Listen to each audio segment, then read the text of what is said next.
안녕하세요, 재미주입니다. 하루 10분의 기적이라는 책이 있습니다. 쉬는 시간 10분을 활용해 내신 1등급을 만들고 10분의 명상으로 업무의 성과를 높이고 10분 스트레칭으로 굽었던 척추를 펴고 책을 보면 10분으로 만들어낼 수 있는 다양한 기적들이 소개되어 있는데요.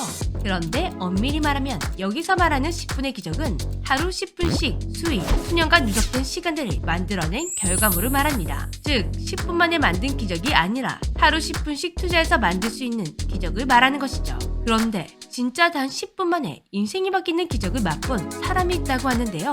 10분의 기적 덕분에 그가 이끄는 기업은 세계 점유율 80%를 점유하게 되었다고 합니다. 그가 경험한 진짜 10분의 기적은 무엇인지 지금 알아보겠습니다. 1950년 초 사탕을 너무 좋아하시던 할아버지가 직접 사탕 사업에 뛰어들면서 사탕을 만들어 파는 것이 가업이 된 한 남자가 있었습니다. 3대째 가업이 전해져 오며 할아버지의 작은 사탕 가게가 이 남자에 대해서는 공장까지 확장되었는데요. 남자는 가업을 한층 더 발전시키기 위해 자신이 다니고 있던 사과잼 공장을 인수하며 규모를 키워보려고 했지만 시작과 동시에 위기가 찾아왔다고 합니다. 청년의 새로운 사업 아이디어를 들은 투자자들이 투자를 거절하고 떠난 것입니다. 절망스러운 상황이었지만 청년은 절망하기보단 오히려 지금 이 시련을 기회라고 생각했습니다. 보통 사람은 아닌 것 같죠? 회사 이름까지 바꾸고 본격적으로 자신의 뉴 아이디어를 현실로 만들어갔습니다. 그의 새로운 아이디어는 다름 아닌 막대 사탕이었는데요.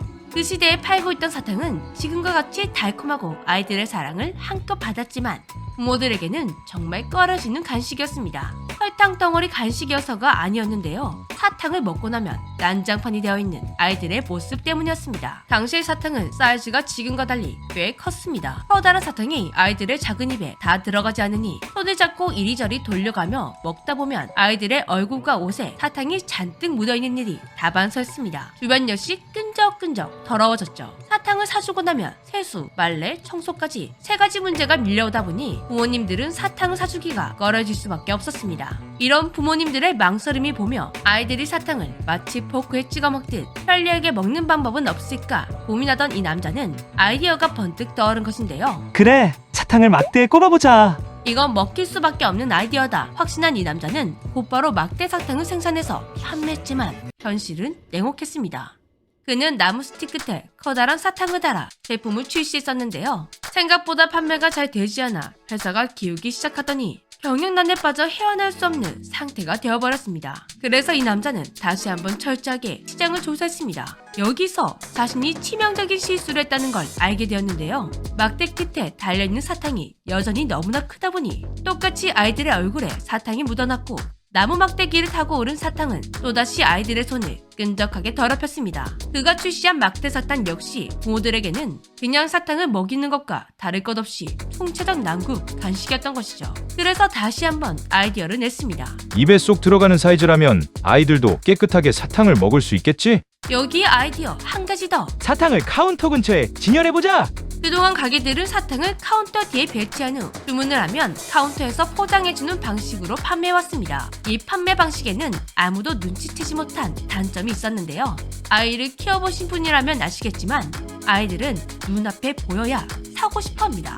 그런데 사탕이 카운터 뒤에 있다 보니 사탕을 보고 충동적으로 엄마, 나 사탕 사자. 하는 어린이들이 없었던 것입니다. 즉 충동 구매율이 떨어진다는 단점이 있었던 것이죠. 하지만 이 단점은 어느 누구도 눈치채지 못했습니다. 아이들의 시각에서 생각하지 않으면 알아차리기 힘든 단점이기 때문인데요. 하지만 몇 대째 사탕을 팔아오던 청년은 어느 순간 이 단점을 캐치하게 되었고 가게에 들어온 순간 무조건 아이들의 눈에 사탕이 보일 수 있도록 카운터 근처에 사탕을 배치했습니다. 정말 간단한 마케팅이었지만 효과는 놀라웠습니다. 아이들에게 접근성이 좋아지다 보니 막대 사탕의 판매율이 날이 갈수록 치솟았죠. 이 마케팅법은 지금도 아주 잘 사용되고 있는데요. 지금 편의점이나 마트에 가도 사탕이나 껌 그리고 초콜릿과 같은 종류들은 아이들이 잘 보이는 입구 쪽에 위치되어 있는 경우가 많습니다. 그렇게 사업이 순탄하게 흘러가는가 했지만 기쁨도 잠시 판매량이 다시 조금씩 줄어드는 상황이 반복되었습니다. 청년은 곧바로 무엇이 문제인지 분석해 나가기 시작했고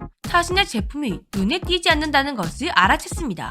이 남자의 독특한 마케팅법이 소문나면서 카운터 앞에는 다양한 사탕 제품들이 진열되었고 청년의 막대 사탕은 그 속에 파묻히면서 눈에 띄지 않게 되었던 것입니다. 그러니 판매율이 감소했던 것이죠. 카운터 앞에 제품을 전시하는 것만으로는 부족했습니다. 그래서 청년은 생각했습니다. 로고가 필요하다. 그것도 아주 특별한 로고가 필요했습니다. 세계적으로 인기 있는 제품들 중에는 아예 그 분야의 대표적인 이미지로 자리 잡은 제품들이 있습니다. 예를 들어 탄산음료 하면 바로 코카콜라가 떠오르듯이 말이죠. 청년은 막대 사탕의 포장지 로고를 딱 그렇게 만들고 싶었습니다. 여러 차례 로고를 수정했지만 뚜렷한 성과가 나오지 않았는데요. 아무리 생각해도 명확한 답이 떠오르지 않자 그는 예술적 감각이 뛰어난 자신의 고향 친구를 찾아갔습니다. 그리고 커피 한 잔을 하면서 허심탄회하게 자신의 고민을 털어놓았죠. 그러자 고향 친구가 그 자리에서 카페 냅킨을 꺼내 뭔가 쓱 그리더니 청년에게 건네주었습니다. 고향 친구는 로고를 넘겨주며 제품 포장에서부터 색상, 폰트까지 여러 가지 조언을 더해주었는데요. 그렇게 새로운 로고가 탄생하는데 걸린 시간은 단 10분. 고작 10분 만에 탄생한 이 로고가 전 세계 시장을 장악하게 될 것이라고는 그 누구도 예상하지 못했습니다. 남자는 자신의 회사로 돌아와서 고향 친구가 조언해준 대로 포장지를 만들어 제품을 생산하기 시작했습니다. 그리고 마법처럼 막대 사탕의 판매율은 기하급수적으로 상승하게 되었습니다. 그리고 이 막대 사탕은 현재 전 세계 150여 개국에 판매되고 있으며 연간 40억 개 이상이 판매되는 초대박 상품이 되었습니다. 여기까지 들었을 때 아마 이 제품에 대해 눈치채시는 분들이 계실 겁니다. 그렇습니다.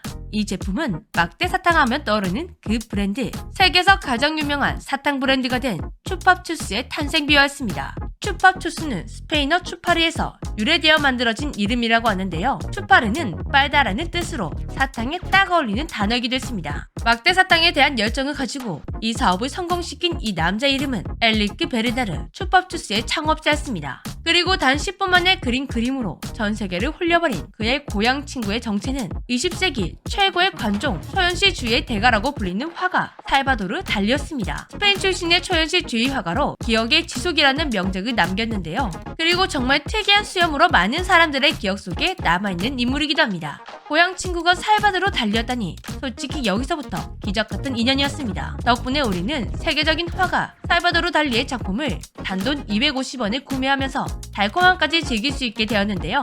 추팝추스의 탄생이라는 지금까지도 제품의 디자인이 제품에 얼마나 많은 영향을 끼치는지 알 수 있는 대표적인 사례로 꼽히고 있습니다. 마케팅에 대해서 이야기할 때도 늘 등장하는 일화가 되었고 미술계에서도 달리가 얼마나 천재인지 알려주는 일화가 되기도 했습니다. 살바도르 달리라는 치트키로 발휘한 10분의 기적이긴 하지만 이 기적에는 완벽한 제품을 만들기 위해 어떤 시련에도 포기하지 않고 나아간 엘리크 베르나르의 노력도 한몫했겠죠?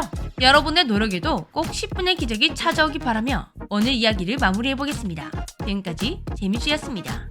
안녕.